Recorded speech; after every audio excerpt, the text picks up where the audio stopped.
چلوں ایک بار محفل میں ایک دوست نے مجھ سے سوال کیا، کہنے لگے کاظمی صاحب یہ بتائیے کہ یہ دنیا اللہ نے اچھائی کے لیے بنائی ہے یا برائی کے لیے؟ واہ، تو ظاہر ہے کہ رب کائنات تو کوئی کام برائی کے لیے کرتا نہیں، بلکہ برائی کو اس کی ذات سے نسبت دینا بھی جائز نہیں۔ تو میں نے ان کو بتایا جب یہ کائنات اللہ نے بنائی تو یقیناً یہ دنیا اللہ نے اچھائی کے لیے بنائی۔ تو وہ صاحب کہنے لگے کہ کاظمی صاحب ذرا اپنے گرد و پیش میں نظر ڈالیے، آس پاس دیکھیے، دنیا کا جائزہ لیجیے، تو آپ بتائیں کہ دنیا میں اچھائی زیادہ ہے یا برائی زیادہ ہے؟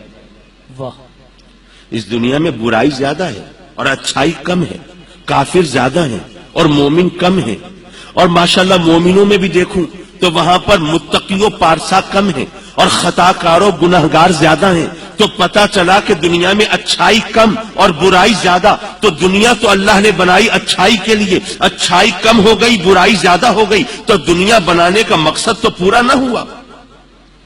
اور اگر کوئی چیز اپنے مقصد تخلیق کو پورا نہ کرے، جس مقصد کے لیے وہ چیز بنائی گئی ہے، اگر وہ پورا نہ کرے تو الزام آتا ہے بنانے والے پر۔ قلم بنایا لکھنے کے لیے، اگر قلم نہ لکھے تو قلم کا قصور نہیں ہے، قصور ہوگا تو بنانے والے کا، جس نے کوئی ایسا نقص چھوڑ دیا، خامی چھوڑ دی کہ اب وہ قلم نہیں لکھتا۔ کپڑا بنا سطر پوشی کے لیے، اگر کپڑا اتنا باریک ہو کہ اس سے بدن نہ چھپے تو کپڑے کا قصور کیا ہے؟ قصور ہوگا تو بننے والے کا ہوگا۔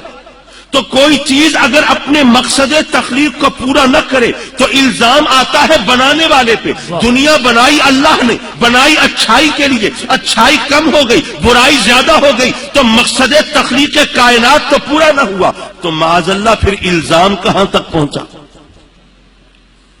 سوال تو بڑا مشکل تھا، بس اللہ نے مدد کی تو جواب دینے کے قابل ہو سکا۔ میں آپ کی خدمت میں بھی عرض کرتا ہوں، آج کل آپ بے شک لاہور جیسے شہر میں رہتے ہیں، لیکن اتنے بے خبر تو نہیں ہوں گے کہ آج کل گندم کی کٹائی کا موقع ہے۔ اچھا، لاہور کے حوالے سے یہ اس قسم کی باتیں زیادہ سامنے نہیں آتی، کراچی کے بارے میں ذرا بات مشکل ہو جاتی ہے۔ ایک دفعہ ہمارے کچھ عزیز کراچی سے آئے اور ان کے بچے کہنے لگے انکل ہم نے کماد کے شوگر کین کے کھیت دیکھنے ہیں۔ میں نے کہا کیوں بیٹے، اس میں کیا خصوصیت ہے؟ کہنے لگے ہم دیکھنا چاہتے ہیں یہاں کے لوگ کھیتوں میں کتنی چینی ڈالتے ہیں گنوں کو میٹھا کرنے کے لیے۔ ماشاءاللہ۔ تو اب یہ باتیں وہاں کے حوالے سے ہیں، لیکن لاہور کے رہنے والے تو الحمدللہ آپ سب جانتے ہیں کہ ہم گندم اگاتے ہیں، کھیت لہلہاتے ہیں، فصل پکتی ہے، پھر فصل کو کاٹتے ہیں، اسے تھریشر میں ڈالتے ہیں، اور تھریشر بھی عجیب سمجھدار قسم کی مشین ہے، وہ پہچانتی ہے یہ بھوسا ہے اور یہ دانا ہے، دانے علیحدہ نکال دیتی ہے، بھوسا علیحدہ نکال دیتی ہے۔ ایک طرف دانوں کا ڈھیر ہوتا ہے، دوسری طرف بھوسے کا ڈھیر ہوتا ہے۔ کچھ اندازہ ہے آپ کو کہ کون سا ڈھیر بڑا ہوتا ہے؟ واہ، کیا بات ہے، بھوسے کا۔ تو گندم تو اگائی تھی دانوں کے لیے، اب دانے تھوڑے ہو گئے، بھوسا زیادہ ہو گیا، تو آئندہ پھر گندم تو نہیں اگانی چاہیے۔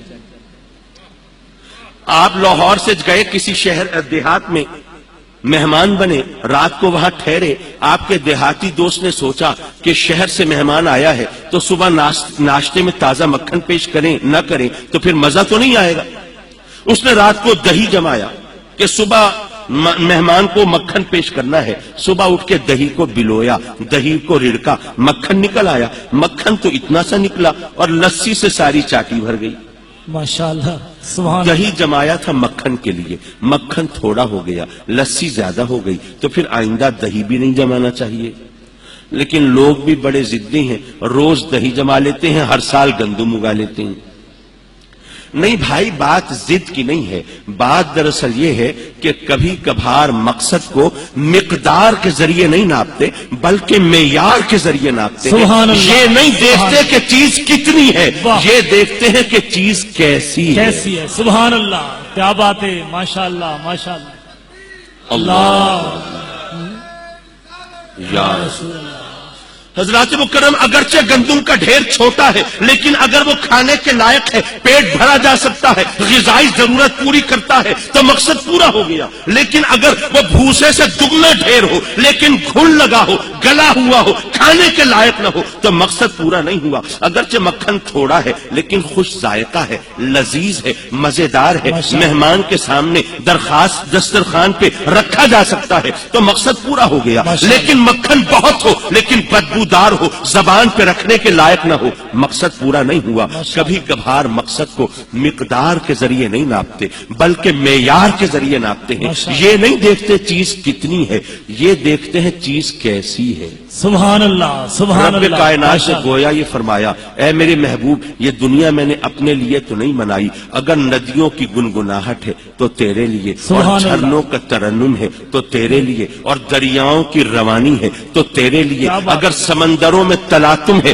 تو تیرے لیے، اگر یہ فلک بوس پہاڑ ہے تو تیرے لیے، آسمان پر کہکشاں کی محفل سجی ہے تو تیرے لیے، اور فرش زمین پر سبزہ بچھا ہے تو تیرے لیے. یہ تمام کائنات تیرے لیے اور تو میرے لیے. اب کوئی میرے نام کا کلمہ پڑھے نہ پڑھے، میری بارگاہ میں جھکے نہ جھکے، مجھے سجدہ کرے نہ کرے، جب تو نے میری بارگاہ میں ایک سجدہ کر دیا کائنات بنانے کا مقصد پورا ہو گیا. اور اس لیے کہ کبھی کبھار مقصد کو مقدار کے ذریعے نہیں ناپتے بلکہ معیار کے ذریعے ناپتے.